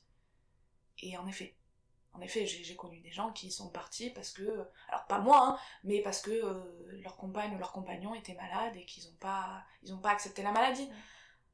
Il faut vraiment pas juger ces personnes, parce que quand on connaît pas la maladie, ça peut être très dur, parce qu'on a peur, parce que... Moi, bien sûr, je lui en aurais voulu, mais d'un autre côté, voilà, comme j'ai dit tout à l'heure, je peux pas lui en vouloir, il a déjà connu ça, je peux pas lui imposer ça. Oui, vous auriez compris son choix. Voilà, je comprends totalement, et on en a discuté plein de fois. Il me dit, non, mais pour moi, c'est non négociable. Il y a pas de... N'imagine même pas ça dans ta tête. Voilà, alors que... Enfin, moi, dans ma tête, limite, j'avais envie de le pousser dehors pour me dire, voilà, au moins on se sépare, mais pour une bonne raison. Non mais... Pour enlever toujours cette voilà. culpabilité mais c'est là, ça. En plus de... C'est exactement ça, et je me dis... tu as de la chance d'être entourée, tes amis te comprennent. J'ai annulé des soirs au dernier moment parce que j'étais en crise. Donc j'avais des amis qui me comprenaient. J'avais une famille qui m'épaulait. Mon père un jour vient me voir, je vais chez mes parents, et me dit, tu sais maman, ça va pas trop. Tous les jours elle me parle de ta peau, elle s'en veut. Je lui dis, mais papa, vous avez pas voulu. C'est pas de sa faute, quoi. C'est la maladie, elle est comme ça, et je peux juste une chose, la remercier de pas m'en avoir donné comme ce qu'elle a connu. Parce que c'est dur. Mais c'est pas grave, ça forge le caractère aussi, ça... On grandit parce qu'on passe par beaucoup d'étapes, par plein de choses, donc oui, ça fait peut-être grandir plus rapidement, ça fait pas du bien aussi, hein. Très honnêtement, Oui. ça voilà, parce qu'on ressent énormément de stress, énormément de honte, énormément d'anxiété, parce qu'il y a le regard des autres. Bon, comme je disais tout à l'heure, je suis quelqu'un qui parle beaucoup avec les mains, donc les gens me voit parler avec les mains, les gens regardaient mes mains, les gens avaient un espèce de dégoût envers mes mains, parce qu'elles suintaient, parce qu'il y avait des cloques dessus, parce que on sent tout ça, et en fait on a juste envie de crier au monde entier que c'est pas grave, que oh, je suis pas contagieuse, arrête d'avoir ce regard-là sur moi. Alors que, en fait, quelque part, on peut pas leur en vouloir. Moi, comme je dis toujours, oui, je leur en veux parce qu'ils ne connaissent pas la maladie, mais non, je ne leur en veux pas parce que on est humain et quand on voit des choses qui nous répugnent un petit peu, on a toujours ce regard de dégoût. Donc, je peux comprendre ce regard et en même temps, je leur en veux. Je suis, voilà, de manière, c'est moi, je suis toujours tiraillée, donc j'ai l'habitude. Mais voilà, donc, ah ouais, mais quand tu te grattes, t'as des peaux qui tombent, ah ouais. Alors, bon, moi je faisais de la danse, enfin, je continue d'ailleurs à faire de la danse en couple. J'avais des partenaires qui me disaient, mais arrête de mettre de la crème, tes mains glissent. Ouais, mais en fait, si je mets pas de crème, mon gars, tu peux pas me toucher les mains. Donc arrête de dire ça. Il y avait des fois où quand on me faisait des réflexions par rapport à mes mains, je disais, bon, tu ne dis rien, tu prends sur toi, tu serres les dents, ça va aller. Parce que sinon, en fait, j'explosais en lui disant, mais ça te pose un problème, c'est toi qui vis la maladie au quotidien, c'est toi qui as mal, c'est toi qui souffres. Non. Alors, canard. Et en même temps, j'avais un autre côté qui me disait, non, mais tu ne peux pas leur en vouloir. Zen, tout le monde va bien. Tout va bien dans le meilleur des mondes. Ils ne connaissent pas la maladie, donc ça va aller. Donc, Ouais, après, il y a ce côté aussi, et je pense que c'est pour ça que vous êtes ici aujourd'hui, et que vous allez du coup aussi être interviewé par la souffrance et oui, l'eczéma. oui, ouais. D'aller parler Exactement. de la maladie pour qu'elle soit connue en oui. fait, par le plus grand nombre. Oui, parce que on parle beaucoup de maladies, on a beaucoup parlé pendant un temps de maladies de Lyme, en ce moment on entend beaucoup parler, voilà, donc, comme on disait tout à l'heure, de sclérose en plaques, voilà, il y a des maladies qui sortent de plus en plus, mais l'eczéma et le psoriasis sont des maladies qui sont pas du tout connues. Et, enfin, qui sont... On voit, on connaît, on en a déjà entendu parler. Mais disons qu'on n'imagine pas voilà. qu'il y a autant de souffrance derrière, je pense. On voit quelque chose qui est cutané, voilà, oui, qui se manifeste par le cutané, mais on va pas imaginer qu'il y a derrière des choses qui se passent vraiment dans le corps, complètement. Des poussées, des brûlures, des choses comme ça. Complètement. Puis on n'imagine pas... Enfin, encore une fois, moi j'ai connu la maladie toute ma vie, je n'imaginais pas la douleur que pouvait éprouver ma mère quand elle nous disait ne me touchez pas. Il y a des moments où elle dormait tellement mal, où le matin avec mon frère, on se prenait littéralement 200 barres alors qu'on n'avait rien fait. Mais parce qu'en fait, quand on connaît la maladie, moi aussi il y a des matins où je me réveillais, j'avais mangé du lion quoi. Voilà, il fallait pas qu'il y en ait un qui se mette en travers de ma route et qui commence à me contredire. donc c'est là où j'ai commencé à comprendre un petit peu, à me faire un petit peu des flashbacks en me disant mais oui, mais tiens, maman elle ressentait ça, mais je ressens la même chose. Et pareil, ce sentiment de culpabilité en me disant ouais, mais je vis la même chose, mais alors que ma mère elle aurait jamais voulu que je vive ça. Mais alors je vais arrêter peut-être de lui en parler, mais en même temps c'était elle qui me comprenait le mieux. Voilà, donc c'était dur. Et donc je découvre tous ces produits naturels, je commence, etc. Et vraiment, au bout d'un moment, je sens une première transformation. Déjà, je brûle plus grâce aux soins. Puis je me gratte de moins en moins. Je vois que mes mains se réparent. La dermato m'avait... Donc je l'avais vue en août et elle me dit on se revoit en décembre. Et à partir de décembre, on lance le traitement. Mais non. En fait, je reprends le boulot en septembre. Mon objectif, c'était la fin de mon contrat. Mon contrat se terminait début janvier. Et je me disais, bon, allez, je tiens les 4 mois. Et après, on verra comment ça va aller. L'eczéma revient, mais on va dire assez... je le gère, vraiment. Voilà, il n'y a pas de... Mon compagnon part à la Réunion. Je me dis, bon, là, à tous les coups, je vais faire une flambée. Il part à la Réunion pendant 3 mois et demi, je me suis dit, allez, je vais faire une flambée, tu vas voir, il va pas être là, tu vas pas avoir ton deuxième soutien psychologique, émotionnel, voilà. Bon, moi, je vais pas avoir mon doudou avec moi, donc, donc ça va être compliqué. Et pas du tout. Je fais pas de crise. On rentre dans l'automne. Je me dis, ah bah là, ça va flamber. Première tempête de Mistral, l'air qui commence à être de plus en plus sec, etc. Rien. Bon, ok. Les jours passent, octobre, novembre, mon anniversaire passe. Je me dis, pétard, c'est bizarre, j'en suis à, donc depuis août, donc ça fait 3-4 mois, mes mains vont bien, et je me sens mieux. Et en même temps, je commence à me rapprocher, voilà, à suivre sur Instagram l'association française de l'eczéma. Je me dis, voilà, il faut que je me tourne vers des associations comme ça qui vont m'aider à comprendre. Et peut-être qu'ils vont voilà, partager des solutions, parce qu'en fait, on a toujours peur de la prochaine poussée. Donc je me dis, si jamais il y a une autre poussée qui arrive et que j'arrive pas à la gérer avec le traitement, peut-être que dans les articles que je vais trouver sur leur site internet, peut-être qu'ils vont proposer d'autres alternatives naturelles. Donc bon, non, rien arrive. L'hiver arrive, novembre, décembre, ok, bon. J'aime pas Noël, premier Noël, véritable premier Noël sans ma grand-mère. Je me dis, bon, déjà, je le vis bien. On arrive à en rire. Donc je me dis, tiens, victoire. C'est là où je me dis, ouais, vraiment là, j'ai avancé. Vraiment, j'ai avancé dans mon deuil parce que j'arrive à en rire. J'arrive à écouter la musique. Les musiques sont passées à ses obsèques, j'arrive à les écouter. C'est dur parce que je les reconnais du coup aux premières notes. Donc, ah oui, ça c'était la musique qui était à l'enterrement de ma grand-mère. Mais ça va aller, elle va passer, ça va bien, ça va se passer. Mon compagnon revient, enfin, pas de poussée. Vraiment aucune poussée. On arrive janvier 2025, mon contrat s'arrête. Pareil, je me dis, je vais peut-être faire une poussée, parce que le fait de se retrouver au chômage, de pas... Non, rien, je trouve du boulot sur Toulon. Bon, finalement, ça l'a pas fait, mais pas de nouvelle poussée. Et je me dis, j'ai pas guéri, parce qu'on ne guérira jamais de l'eczéma, ça c'est quelque chose qu'il faut bien qu'on comprenne. Mais j'ai annulé le rendez-vous avec la dermato de l'hôpital parce que je voulais pas de son traitement chimique. Donc, victoire pour moi. Ça fait 4 mois, 5 mois que j'arrive à vivre sans une goutte de cortisone sur mon corps, sans crème que j'achète en pharmacie, juste avec le traitement que j'ai, créé par une femme qui a de l'eczéma, qui sait ce que c'est, avec qui j'ai pu discuter, et toutes les personnes qui travaillent dans sa société sont tous atteints d'eczéma. Donc via un message privé, on discute. Ouais, moi aussi j'ai ça, moi aussi j'ai ça. Ils font des réels sur Instagram, on se dit ah, mais moi aussi je me grattais comme ça, mais moi aussi j'ai eu ça. Et ils font des témoignages, etc. Donc il y a plein d'eczéma warriors, comme ils appelaient tout à l'heure ce que je disais, qui témoignent, etc. de ce qu'ils ont vécu. Et en fait, même si j'ai été entourée par ma mère qui avait de l'eczéma, même si j'étais extrêmement bien entourée, je me dis ouais, il y en a d'autres qui ont d'autres formes d'eczéma, mais qui ont vécu la même chose. Et qui savent. Et en fait, on se dit qu'on n'est pas assez écouté. Et c'est là où je me dis, non mais en fait, moi je veux vraiment qu'on m'écoute dans le sens où qu'on connaisse, faire connaître la maladie. Et je tombe sur une publication de l'Association française de l'eczéma qui fait un appel à témoignage. Voilà, on cherche des gens atteints d'eczéma chronique des mains.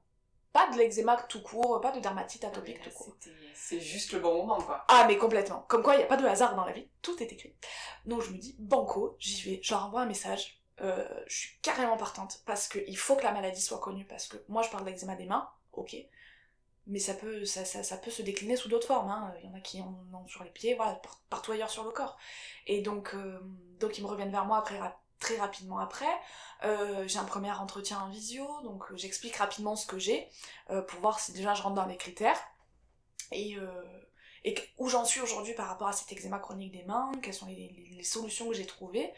Et quand je dis à la personne avec qui je fais la visio que ça fait depuis le 2 août, on est en janvier ou en février 2025, que ça fait depuis le 2 août 2024 que je n'ai pas mis de cortisone, elle me dit c'est pas vrai. Elle me dit mais comment vous faites? Vous avez pas mal? Je dis non, en fait j'ai trouvé un traitement naturel qui fonctionne. Je me fais accompagner psychologiquement. Et j'ai compris en fait que l'eczéma n'est pas uniquement dû au stress, dû au psycho. C'est que moi, dès qu'il y a du vent, j'ai une crise. Dès qu'il y a des pics de pollution, j'ai une crise. Voilà, j'ai identifié qu'il y a plusieurs facteurs. Dès que, par exemple, alors je suis obligée de faire le ménage très régulièrement chez moi, mais dès qu'il y a trop de poils de chien dans la maison, par exemple, il faut que je fasse le ménage, parce que sinon je vais avoir une crise. J'ai adapté tout mon quotidien. Il y a une époque où je dormais la nuit avec des... que je mettais pas pour la journée, je mettais la crème, et après je mettais... c'est à l'époque où je mettais encore la cortisone, je mettais des gants en coton, pour pas subir les agressions extérieures. Donc vous êtes en plein été, et vous avez des gants en coton. Voilà. Et les gens vous regardent l'air de dire « Qu'est-ce qu'elle fait celle-là ?» Donc voilà, vous avez toujours le regard de l'autre. C'est le problème dans cette maladie, c'est que tout est... On se sent jugé en permanence. Et encore une fois, voilà, j'en veux pas aux gens, parce que malheureusement c'est humain de juger un peu, d'avoir un peu ces regards intrusifs par moments, mais parce que c'est méconnu. Voilà, c'est comme quand on voit des enfants de la Lune, on se dit, mais qu'est-ce qu'ils font dans leur truc Ah, ok, ce sont des enfants de la Lune. C'est normal qu'on se dise, mais qu'est-ce que c'est? Les enfants, pas du tout. C'est là où c'est vraiment... On voit l'innocence des enfants et notre cerveau d'adulte voilà, qui est formaté. Voilà, vraiment soit par notre éducation, soit par ce qu'on vit au quotidien, voilà. Et les enfants, pas du tout. Les enfants, ils voient que vous avez de l'eczéma. Oh, mais t'as quoi, là? Bah, de l'eczéma. Ça fait quoi? Bon, ça gratte. C'est contagieux? Non. Ah, bah alors tu peux jouer avec moi? Ah, mais ouais. Mais pourquoi on n'est pas encore comme ça, par moment, quand on est adulte, où on a encore cette innocence des enfants? Et voilà, ils ont pas peur, vraiment. Mais c'est juste de la curiosité. Mais complètement. Enfin, les enfants ne jugent pas. Non, de manière générale. c'est ça. C'est ça, il n'y a pas d'a priori. Je peux toucher? Oui, tu peux. Ah ouais, c'est trop bizarre. On dirait que t'as une peau de crocodile. Ah, c'est génial. Et ouais, en fait, je suis un crocodile, quoi. C'est ça. Donc c'est vraiment dans les yeux des enfants, on se dit, ouais, on n'a pas du tout le même regard. Et c'est rigolo. Et donc, du coup, j'en parle justement avec la personne avec qui je fais la visio de l'Association française de l'eczéma, et elle me dit, ah oui, quand même. Donc je lui explique pareil, comment j'ai adapté mon quotidien. Je ne peux plus cuisiner ou faire le ménage sans mettre de gants. Faire la vaisselle sans mettre de gants. Alors en plus je suis allergique au latex, donc il me faut des gants en vinyle. J'ai adapté mon alimentation, je mange beaucoup moins de produits laitiers, même si j'en mangeais pas des masses, mais je mange beaucoup moins de produits laitiers. Je ne pourrais pas me passer du parmesan, parce que ça c'est... Voilà, mes origines italiennes. Mais bon, j'en mange très souvent.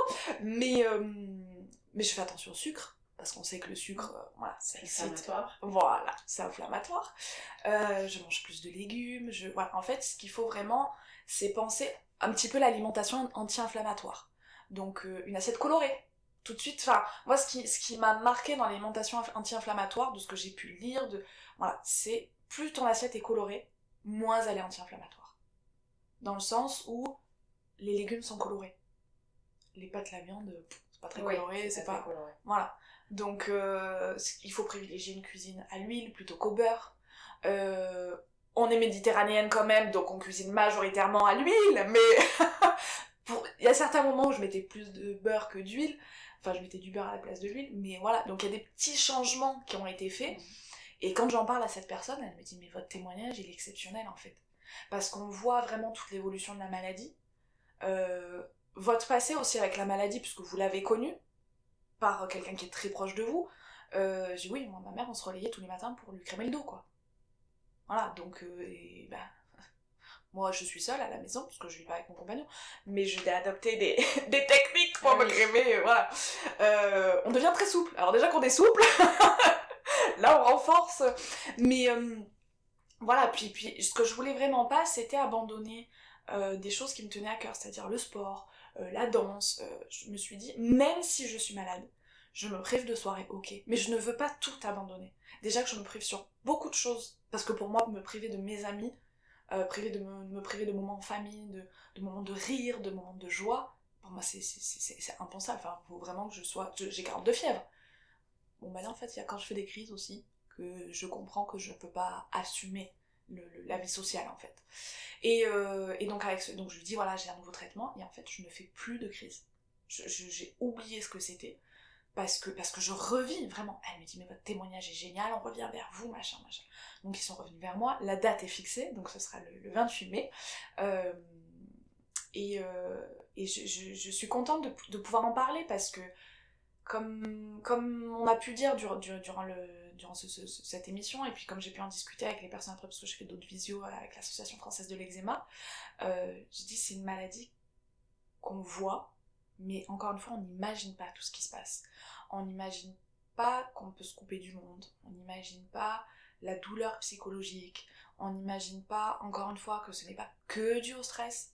Voilà, parce que tous les médecins vous disent, mais c'est dû au stress. Faites de la méditation, faites du yoga, faites du feng shui, du machin, du bidule. Non mais, à un moment donné, on a beau tout faire, c'est pas juste parce que je suis tendue. Voilà. Il y a d'autres choses. Et c'est... par moments, j'ai envie de dire, c'est handicapant, c'est invalidant. Parce que, surtout sur les mains, parce que vous pouvez pas faire certaines choses. Et en même temps, c'est c'est pas... comment je peux dire, c'est pas aussi handicapant qu'une autre pathologie, que malheureusement une personne qui atteint d'un cancer, que voilà. C'est pas le même... Oui, voilà. comme on dit, il y a toujours pire, mais voilà, c'est pas pour autant qu'il faut dévalider la souffrance. Exactement. Voilà. C'est ça. C'est ça aussi, je l'ai compris avec ma psy, c'est que je me sentais pas légitime d'avoir mal, parce que je me disais, non mais il y en a d'autres qui ont beaucoup plus mal que moi. Donc, enfin, ça va, il faut que je relativise, quoi.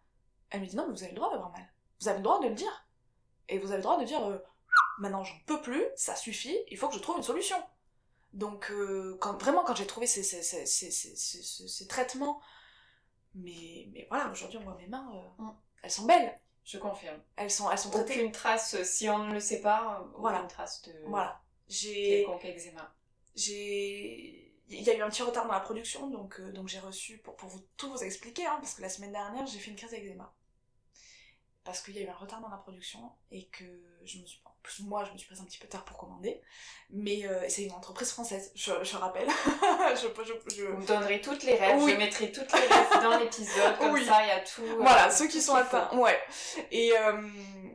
Et j'ai commandé un peu tard, ils ont un retard dans la production, et il y a eu 2 semaines d'attente entre le moment où j'ai commandé, ouais c'est ça, et le moment où j'ai reçu. Donc la première semaine j'avais ce qu'il me fallait, mais la deuxième semaine j'avais plus. J'avais plus de probiotiques, j'avais plus de compléments alimentaires, à la crème je faisais à l'économie parce que je mettais vraiment quand c'était ultra sec, sinon j'avais racheté des crèmes en pharmacie, parce que je me suis dit non mais il m'en faut cela, j'ai quasiment plus rien, je ne peux plus vivre sans cette crème, vraiment. Et la semaine dernière je recommence à faire une crise. Et je me dis pétard, d'où ça vient? On a eu du Mistral la semaine dernière, donc je me dis bon c'était dû au vent. Je me dis non mais depuis que je prends le traitement, même s'il y a du Mistral, ça va quoi. Et je cherche, et je cherche, et je cherche. Et vendredi, d'un coup je réalise, je me dis mais oui, j'ai pas le traitement, j'ai plus la crème, je fais à l'économie, j'ai plus mes compléments ni mes probiotiques, parce qu'il faut quand même rappeler que l'eczéma c'est une inflammation du foie, c'est un problème au niveau des intestins, enfin voilà, donc les probiotiques, ils soignent aussi quand même, ils permettent d'apporter tout ce qui malheureusement n'est pas... De restaurer un équilibre. Voilà, de restaurer un équilibre dans ces organes, dans notre deuxième cerveau. Et je réalise, et je dis à mon compagnon, je dis mais attends, mais j'ai compris en fait pourquoi ça me gratte.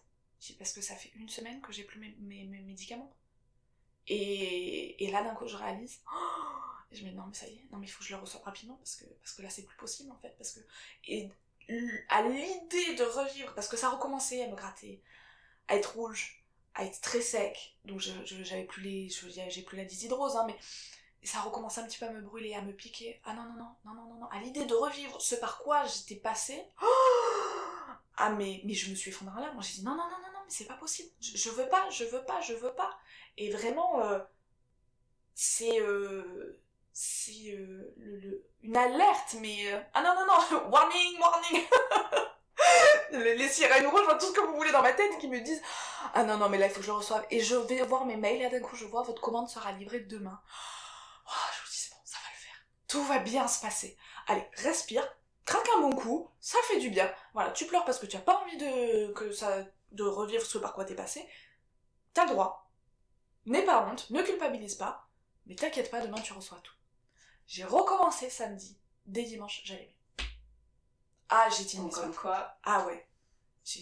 Mais j'en reviens pas. Et là, donc j'ai encore un petit reste là sur la main, mais comme quoi je me dis mais vraiment ce traitement, mais plus jamais on me parle de cortisone ou de crème en pharmacie ou de préparation en pharmacie. Non, c'est pas quelque chose qu'il nous faut, parce qu'en fait ce qu'on ne sait pas, parce que généralement on fait confiance aux médecins, parce qu'on nous a toujours dit c'est eux qui ont fait les plus grandes études, c'est eux qui connaissent, en fait dans ces crèmes là il y a de l'alcool. Aller mettre de l'alcool, comme je disais tout à l'heure avec le gel hydroalcoolique. Merci, gel hydroalcoolique, ça enflamme en fait. Donc même si vous avez des choses qui sont bien dans la crème, vous avez de l'alcool. Et il faut surtout pas mettre d'alcool dessus. Donc, et dans cette crème là, il n'y a pas d'alcool. Il y a vraiment des produits quasiment 100% naturels. Quand les premières fois où je recommençais légèrement à faire des crises, parce que l'hiver, voilà, comme je disais, moi j'ai la peau un peu plus sèche, tout de suite, je faisais un cataplasme d'argile, ça me prenait tout le chaud que je commençais à ressentir. J'enlevais le cataplasme d'argile, je revivais, je me crémais. Ah ouais, ça y est, ça a calmé la crise. En 10 minutes, c'était passé. Mais un truc, mais Mais incroyable. C'est génial. Ah oui. Et donc j'en ai plusieurs fois, j'ai bassiné ma mère avec. Et je bassine ma mère. Et j'y regarde mes mains. Mes mains étaient blanches, pour vous dire, tellement la cortisone m'avait abîmé les mains, ça m'avait dépigmenté. Et je me suis dit, mais non, je veux surtout pas être dépigmentée, c'est hors de question. Moi j'adore être bronzée, non, pareil sur les bras, je veux pas. L'été dernier, j'avais des taches sur les mains, mais pareil au niveau des bras. Je me suis dit, mais non, mais toute ma vie je vais être dépigmentée, mais ça y est. Et encore une fois, c'est quelque chose qui va se voir. Et c'est encore une fois quelque chose que je vais devoir expliquer aux gens qui vont me regarder, etc. Quelque part, c'est encore une fois se justifier de pourquoi je suis comme ça. Et là, première journée ensoleillée un peu tardive cette année, comme l'année dernière, mais c'est pas grave, elles sont là. Vaut mieux tard que jamais, comme on dit, je me mets au soleil et je bronze. Et je regarde, je dis putain, pas mal, le bronzage, uniforme et tout. Et ma mère, elle me dit, parce que la première fois que je bronze, non, je dis une bêtise, la première fois que je bronze, c'est chez mon compagnon. Je crois le week-end après, je vais chez mes parents, ou 2 semaines après, je vais chez mes parents. Ma mère elle me dit, ah ouais, t'as bien bronzé et tout. Et elle voit mes bras. Elle me dit, mais tu te souviens des marques que tu avais l'été dernier, les taches blanches que tu avais au niveau des coudes? Je dis, ouais. Ah oui, t'as raison. Je suis bronzée, mais de manière uniforme. Même sur les mains, j'ai plus la démarcation, j'ai plus... Ah oui, bon, j'ai les marques d'anciennes crises, oui, voilà, où j'ai des petits... Quand je m'étais trop grattée, bon ben voilà, mais c'est microscopique presque. Je me dis, ah ouais, j'ai plus de marque. Ah ouais, ça enlève un poids aussi. De me dire, ah ouais, j'aurais pas besoin de me justifier ou de cacher.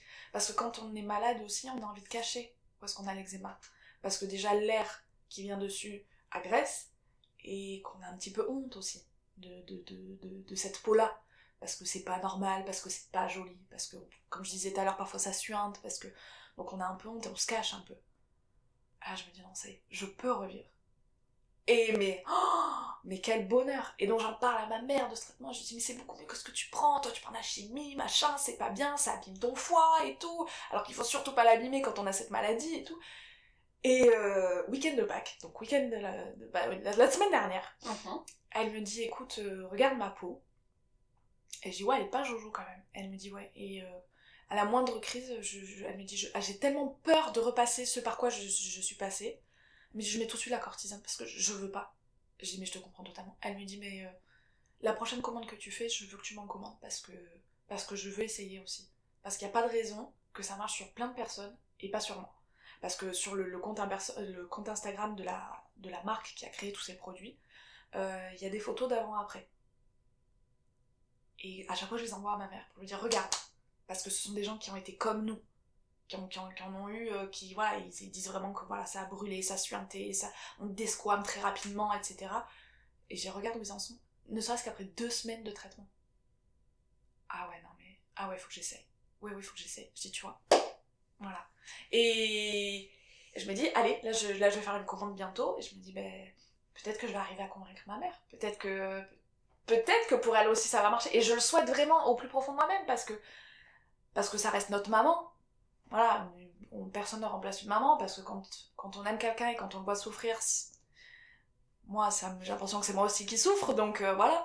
Mais je me dis, ouais, ça va marcher pour elle aussi. Il n'y a pas de raison. Il n'y a pas de raison. Il y a des gens qui disent, ouais, pour moi ça va pas marcher. Oui, mais ça dépend ce que tu as mis en parallèle aussi. Si à côté tu continues à vivre ta vie, alors c'est sûr, ça demande des ajustements. Voilà, comme je dis, je peux pas cuisiner sans gants, je peux pas faire la vaisselle sans gants. Oui, ça demande des ajustements. Mais c'est quoi comparé à la liberté, finalement?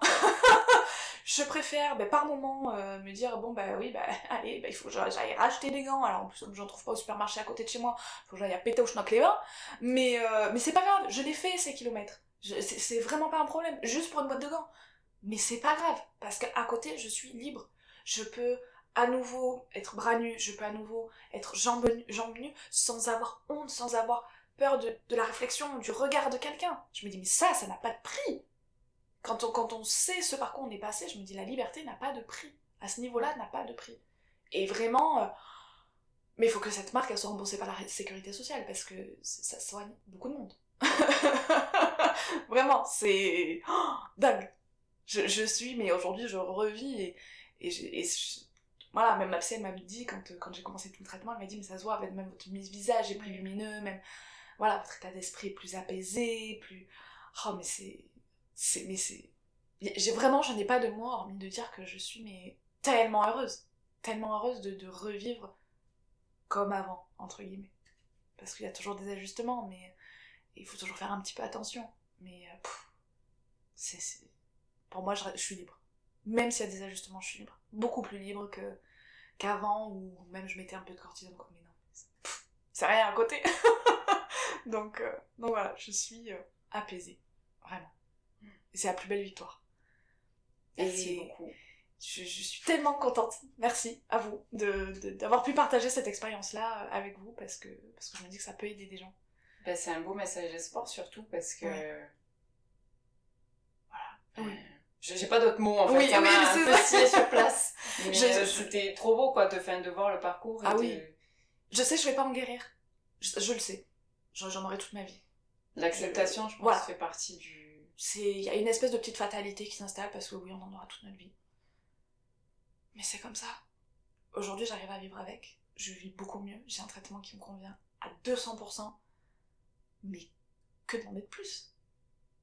J'ai un homme à mes côtés que j'aime, et je suis très fière d'être avec lui, et je suis tellement reconnaissante qu'il soit resté, parce que finalement, son soutien psychologique a été aussi très important. J'ai une famille à mes côtés que j'aime, mais malheureusement, même s'ils ont connu la maladie aussi, mais merci mille fois de m'avoir accompagnée, parce que je suis fière. Je suis fière de dire, quand mon frère il m'a vu une fois, il m'a dit oh là, tes mains elles sont rouges et tout. Puis quand il me voit 2 mois après, il me fait waouh, mais tes mains elles sont trop belles. Là, il m'a vu à Pâques, il m'a fait oh, mais tes mains, mais elles sont canon. Ouais, t'as vu? Même mes amis, ah mais on est trop content que tu sois là, que tu puisses, voilà, que je n'aille plus à la dernière minute. Alors il le comprenait, hein, mais il me disait on est content de t'avoir avec nous, quoi. On est vraiment content. Et oh là là, mais j'ai pas de mots, dans ma tête j'ai un petit singe qui saute partout tellement il est content, quoi. Oui, c'est ça. Ben, je vous souhaite que ça continue, en fait. Oui. Toute votre vie, parce que tout le monde mérite aussi Oui. d'être heureux dans sa vie. Donc, mais complètement. Et qu'il faut vraiment pas hésiter à se tourner vers des professionnels de santé, même si bon, j'ai un peu décrié les dermatos, mais voilà, pour surtout d'un point de vue psychologique, pour se faire accompagner, parce que vraiment ça change tout. On comprend beaucoup de choses, et c'est là aussi que j'ai compris qu'il n'y avait pas que la psychologie, le stress, voilà, qui entretenait l'eczéma, qu'il y avait d'autres choses.